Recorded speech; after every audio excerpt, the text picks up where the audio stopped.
Hey, it's Mike with Tech BB. I'm going to try to answer two common questions today. One about, is this a good deal? And the other one is about sponsorships.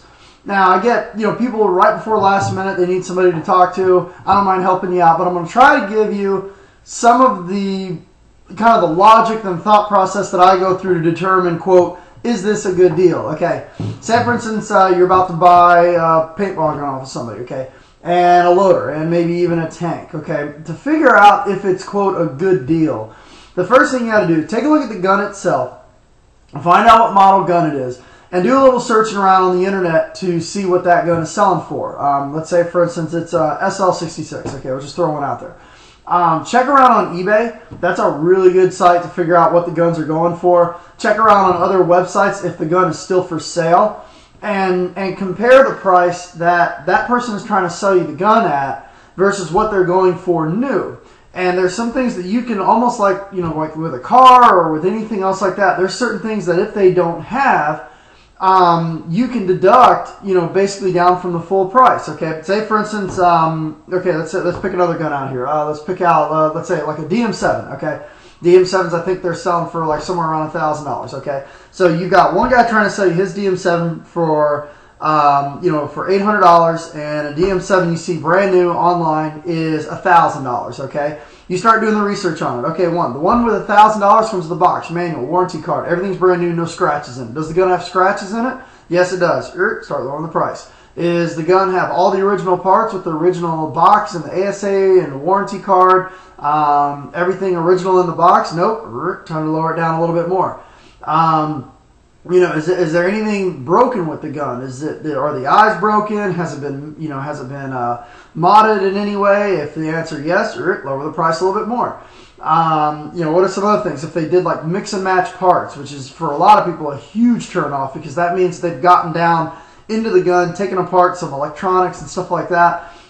Generally, they can be pinched wires and stuff like that. Anytime you start seeing people mix and match frames, mix and match parts, that usually just leads to more trouble if the person doesn't know what they're doing. If they did that, lower the price a little bit more. Some of the other things I can think of too is, how long have they used it? What quote did they say upgrades did they put into it? Well, sometimes in many cases upgrades aren't even upgrades; they're downgrades. Did he do anything to it that could void the warranty? Did he try to hack into the programming? Did he get certain parts of it anode, which in some cases can indeed void the warranty? So if they did that, lower the price a little bit more. So that's some of the first thought process that I go into. I find the cheapest price that I can find the gun new, take a look and see what they're going for used. Then whatever they're going for used, I start to use that price and see what they're selling for used. Okay, if there's a gun out there, let's say like a DM7, and it's out there and it's on the market, and you're seeing that they're roughly selling for about $700 to $800, and I'm just throwing a number out there, with the box, with the manual, but used, but in really good condition. Well, the person that's trying to sell you their gun is not in good condition and doesn't have the box or any of that stuff. Well, you want to take the used price and drop it down from there. Okay, something else too with loaders. Brand new loaders, Halos and Reloader Bees, I think right now are selling for anywhere between $80 to $100.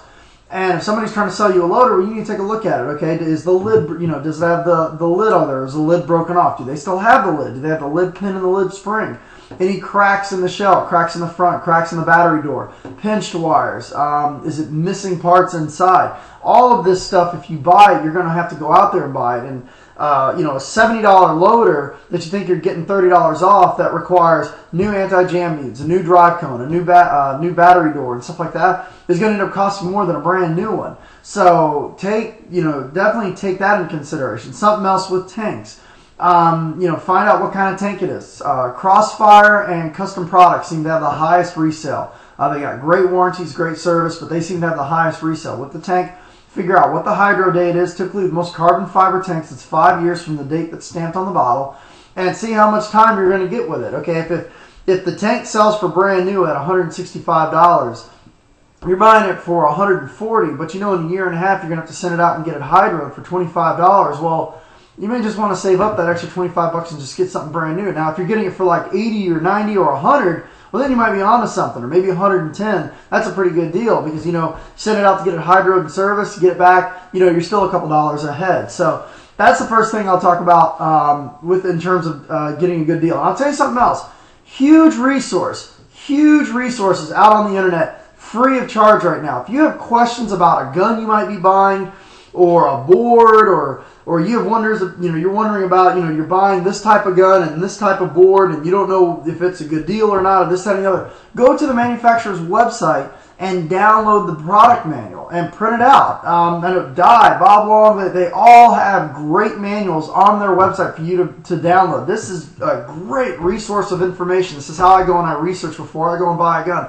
I always go and download the manual and read the manual from front to back. It's going to tell you everything about the gun. It's going to tell you how to take it apart, the modes that are inside, how the board works, how to adjust the trigger, the operating pressures, how to take apart the reg, how to take apart the low pressure reg, feed neck, and eyes and detents and everything. It's going to tell you everything. So if you're about to buy a gun that you've never owned before, I highly recommend going and downloading the manual off of the manufacturer's website. Print it out, study it for maybe 20-30 minutes, see if that looks like something that you can handle. And if it's got an aftermarket board, go and download the manual for that board and take a look at it. Okay, if you're buying a particular board and with the rate of fire changes and the board that comes in on the gun needs to be updated or needs to be replaced, well, that's $140 to replace it. It's also, maybe $25 or maybe sometimes even $20 to ship it out, get it flashed, and get it back. So is this a good deal or not? You got to do the research on it. Every situation is different. Every loader is different. Every tank is different. Every gun is different.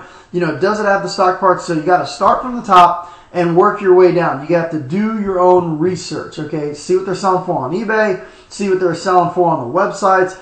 Sell them for used, sell them for brand new. The brand new ones are this much. The used ones that are in really good condition all the box are this much, and you just have to factor it down from there based on what you see is basically brand new or like new in the box condition versus what you're buying, and start adding down.